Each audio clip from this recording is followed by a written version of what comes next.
बिस्मिल्लाहिर्रहमानिर्रहीम। शुरू करता हूँ अल्लाह के बबरकत नाम से जिसके कब्ज़ा कुदरत में मेरी और आप सबकी जान है। अस्सलाम वालेकुम गाइस, कैसे हैं आप सब? उम्मीद करता हूँ सब खैरियत से होंगे। मैं भी बिल्कुल ठीक हूँ अल्हम्दुलिल्लाह।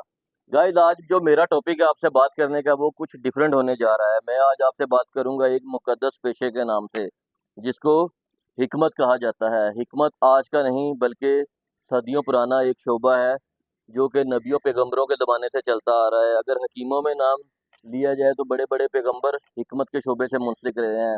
हकीम लुकमान का नाम आपने सुना होगा, यानी बिल्कुल। हिकमत की ज़बान में उनका नाम दो बार कान पकड़े बिना कोई हकीम ले तो वो हकीम नहीं, मैं उसको मानता। हकीम सईद हो गए, हकीम अजमल हो गए, ये एक ऐसे हकीम थे जिन्होंने के तमाम दुनिया की फलाह के लिए काम किया और अपने हिकमत के मुकद्दस नुस्खा जात से लोगों की खिदमत की है। आप सबको पता है कि हिकमत के बारे में मैंने अभी आपको बताया, और आजकल जहाँ पे जाए चप्पे चप्पे पे हकीमों की दुकानें बनी हुई हैं। हिकमत सिर्फ एक चीज़ का नाम नहीं है, लेकिन आजकल के जो मॉडर्न हकीम है ना, उन्होंने सिर्फ एक स्पेसिफिक चीज़ के लिए अपनी हिकमत को यूज़ करते हैं और उसकी फ्लैक्सें, उसके बैनर, उसके इश्तहारात पढ़ लें। सिर्फ एक ही टॉपिक पे बात है यार, क्या हिकमत वही रह गई है और कोई हिकमत नहीं है? इंसानी जान की कोई कीमत नहीं है, सर से पाँव तक कोई हिकमत की जरूरत नहीं है। असद। अल्लाह माफी दे यार, ऐसा करने से इनको तौबा करनी चाहिए और इनको डरना चाहिए अल्लाह से। अपने नाम ने हाथ पेशे की खातर हिकमत को बदनाम किया हुआ है इन लोगों ने। आज की जो बात है वो मैं करने जा रहा हूँ एक अजीबो गरीब किस्म के हकीम के बारे में जिसका नाम है हकीम शेदात लोहापाड़। लोहापाड़ क्या हुआ आप मुझे बताएं, ये कैसी बात की है? कल को कोई उठेगा वो अपने नाम के साथ लिख लेगा हकीम लकड़ पहाड़, कोई लिख लेगा हकीम पत्थर पहाड़। ये कोई हिकमत नहीं है, ये हिकमत की तौहीन तज़हीक है। किए जा रही है, तौहीन किए जा रही है। हकीम शहदाद लोहापाड़ के बारे में मैं आज आपसे बात करूंगा कि ये शख्स जिसका ताल्लुक शुजाबाद से है। शुजाबाद से एक बहुत बड़े शायर गुजरे हैं जिनका शायद आपने नाम सुना होगा, या शायद मेरे ख्याल में कम लोगों ने सुना होगा। शाकर शुजाबादी, ये वो लोग थे जिन्होंने शुजाबाद की इज्जत में अपना रोल अदा किया। इन्होंने शायरी के जरिए शुजाबाद का क्या पूरे पाकिस्तान का नाम रोशन किया, लेकिन इनको कोई नहीं जानता था। हमारे सो कॉल्ड इस मुआशरे में इन लोगों को कोई नहीं जानता था। कसम पुरसी की जिंदगी गुजारी और इसी हालत में वो दुनिया से चले गए। मैंने इनकी एक वीडियो देखी थी समी, जो बहुत जी वायरल जी। हुई थी। एक मोटरसाइकिल के पीछे इनको कोई बांध के ले जा रहा था इनका इलाज करवाने के लिए। ओ यार, खुदा का खौफ करो, मरना नहीं है आपको एक दिन। ओह। आप ऐसे गंदे लोगों को आप मशहूर कर रहे हैं, सपोर्ट कर रहे हैं, जिनका कोई आगे है ना पीछे है। सिर्फ उसकी, अगर मैं उसकी क्वालिफिकेशन की बात करूं तो उसकी क्वालिफिकेशन जस्ट इतनी है कि वो रुकने पंजाब पाकिस्तान असेंबली डॉक्टर आमर लियाकत की बेवा के साथ उसने शादी कर लिया, जिसका नाम है दानिया शाह। अल्लाह अल्लाह, अल्लाह। बेशक बेशक इसका कुछ भी नहीं है। दानिया शाह, हाँ। दानिया शाह एक डरावना ख्वाब थी डॉक्टर आमर लियाकत हुसैन जैसे अजीम आदमी की जिंदगी में। डॉक्टर आमर लियाकत ने एक बहुत भरपूर जिंदगी गुजारी है, लेकिन उनका जो अंजाम हुआ वो शायद इतना अच्छा नहीं हो सका। आलम ऑनलाइन एक प्रोग्राम चलता रहा है जो तकरीबन एक दहाई से ज़्यादा पाकिस्तान टीवी पे चला है। उसमें डॉक्टर आमर लियाकत से यार आपको लाख इख्तलाफ हो सकता है, उसकी सियासत से इख्तलाफ हो सकता है, उसके बिहेवियर, उसके एटीट्यूड से इख्तलाफ हो सकता है, लेकिन उसके इल्म से हम में से किसी को कोई इख्तलाफ नहीं था। वो एक बड़ा नाम था पाकिस्तान का। उसकी बदबख्ती कि उसने दो शादियों के बाद तीसरी शादी कर ली दानिया शाह से लोधरा में जाके, और फिर उसको एक इज्जत की ज़िंदगी देना चाहिए। उसको कहाँ कहाँ पे वो नहीं लेके गया जहाँ पे उसकी इज्जत बढ़ सके। इतना खुश था वो बंदा अपनी शादी के बाद, लेकिन उसका अंजाम एक दर्दनाक अंजाम के सूरत में वो दुनिया से गया। और उसकी मौत आज भी एक पुरस्रार तौर पे एक रहस्य बन के रह गई है कि वो दुनिया से गया या उसकी किसी ने जान ली। अल्लाह बेहतर जानने वाला है और इंशाल्लाह अल्लाह बेहतरीन इंसाफ करने वाला है। हमारी अल्लाह से यही दुआ है कि डॉक्टर आमर लियाकत की रूह को करवट करवट जन्नतों में जगह दे और उसके आमीन और आमीन। उसका इंसाफ करे अगर उसके साथ कोई ज्यादती हुई है तो। यार इस दानिया शाह शादी से पहले देखे डॉक्टर आमिर लियाकत साहब का माशाल्लाह मरहूम बड़ा उनका नाम है माशाल्लाह, नो डाउट। जैसा फहीम साहब ने भी फरमाया है, क्योंकि नो डाउट उसमें इलम तो बेबहा इलम था माशाल्लाह। आलिम ऑनलाइन को चलाने वाले बंदे वही थे। और सर उनका डाउनफॉल शुरू हुआ दानिया शाह शादी के बाद। शादी के बाद जी बिल्कुल। उनकी पर्सनल लाइफ भी बहुत अपसेट रही, हर चीज उनकी डिस्टर्ब भी रही। डॉक्टर आमर लियाकत साहब की ये मैं तारीफ करूंगा कि वो बंदा किसी से प्यार करता था या किसी से इख्तलाफ रखता था तो खुले दिल से करता था बेशक, नो डाउट, इसमें और कोई शक नहीं। ओपनली करता था। वो किसी से डरता वरता नहीं था। मुशर्रफ साहब वाला डायलॉग मुझे यहाँ पे याद आ गया।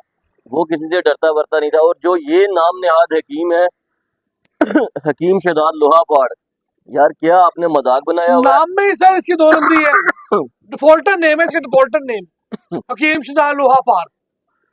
से 2 महीने पहले जैसा कि आप जानते हैं कि एक शादी की खबर बहुत ज्यादा पाकिस्तान समेत पूरी दुनिया के सोशल मीडिया पे वायरल रही थी, और वो खबर थी हकीम शहजाद लोहापाड़ और दानिया शाह की शादी की खबर। चौथी शादी है, चौथी शादी। चौथी शादी थी, दूसरी शादी थी दानिया शाह की, और चौथी शादी थी हकीम शहजाद की।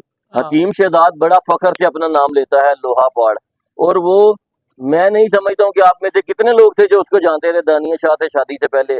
मैंने तो कम से कम उसका नाम भी नहीं सुना था, कभी भी नहीं थी, कभी कभी नाम आया नहीं उसे कोई। आया ही नहीं था नाम। और अब वो एक वायरल बन गया, उसने एक 15-16 हजार रुपए तनख्वाह दे के एक गार्ड अपने साथ प्राइवेट रख लिया, पता नहीं उसको सैलरी देता भी है या नहीं देता है। सेकंड नंबर पे वो रेंट की गाड़ियां लेके आता है और शो ऑफ कर रहा है कि मैं बहुत बड़ी ब्रांड बन चुका हूँ। अगर उसने कभी आप में से किसी बंदे ने देखा हो उसने अपनी शॉप का, अपनी हकीम की दुकान का बाहर से मुकम्मल ट्यूटोरियल दिया हो तो मुझे बताए। उसकी दरअसल एक छोटी सी दुकान है जिसमें चंद एक माजून, कुछ शरबतों की बोतलें, यहाँ की चीजें उसने रखी हुई हैं। लोकल सा उसका दफ्तर है, दफ्तर के एक छोटी सी परचून की दुकान टाइप उसका दफ्तर है। और वो बंदा आज बैठ के हमें दर्स दे रहा है हिकमत के ऊपर, और बताता है कि आगे आए मेरे पास बड़े बड़े लोग आते हैं अपना इलाज करवाने के लिए। मुझे बहुत दुख हुआ जब उसने कुछ दिन पहले एक गुफ्तगू की थी, मैं नाम नहीं ले सकता यहाँ पे, लेकिन मुझे बहुत अफसोस हुआ कि कम से कम खवातीन पार्लियामेंटेरियन को तो बख्श दो अल्लाह के बंदे, इतने तुम मशहूर नहीं हो गए हो, अभी तुम्हारी इतनी हैसियत, तुम्हारी इतनी औकात नहीं है कि तुम जितने जितने बड़े बंदों का नाम लेके उनको रोस्ट कर रहे हो।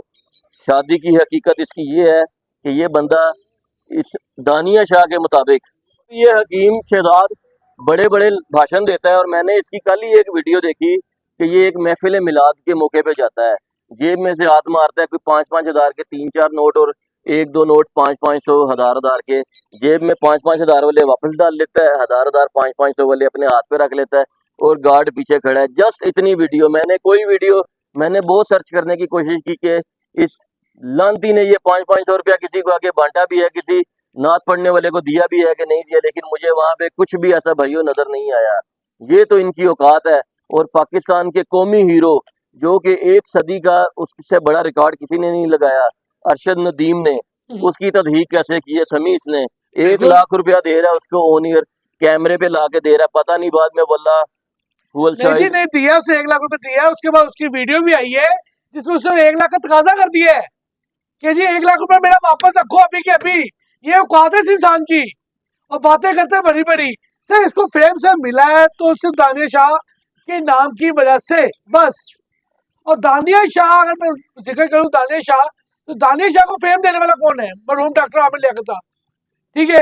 उनकी अहली होने के हवाले से उसको फेम मिला, वहां से वो पॉपुलर हुई और मीडिया पे उछा गई, ठीक है। अदरवाइज उसको कौन जानता है? कभी नाम सुना आप लोगों ने? मैंने ना इसका एक प्रोग्राम देखा, इसकी शादी का मौका था,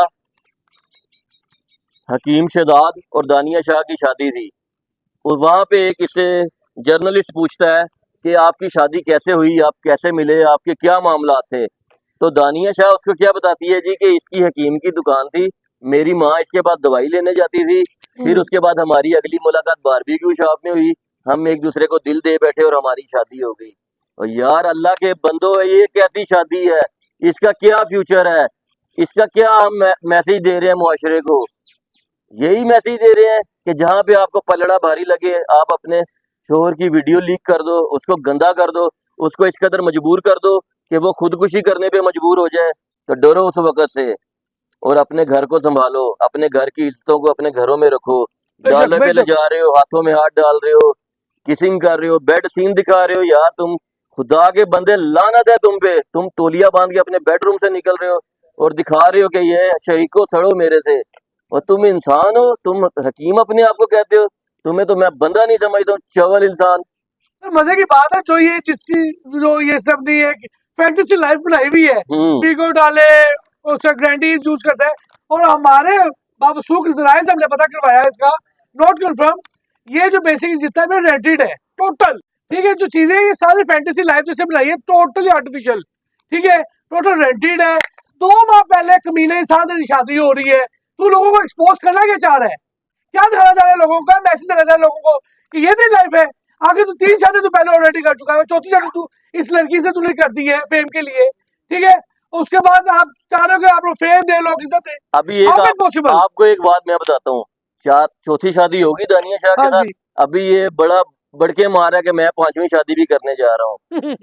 करो, शौक से करो, लेकिन आप क्या आके दिखा रहे हो, कौम को क्या मैसेज दे रहे हो कि जो अपनी पहली बीवी दूसरी बीवी जिनसे वो प्यार करता है उसको छोड़ के वो भी चौथी 5वीं शादी पे चले जाए।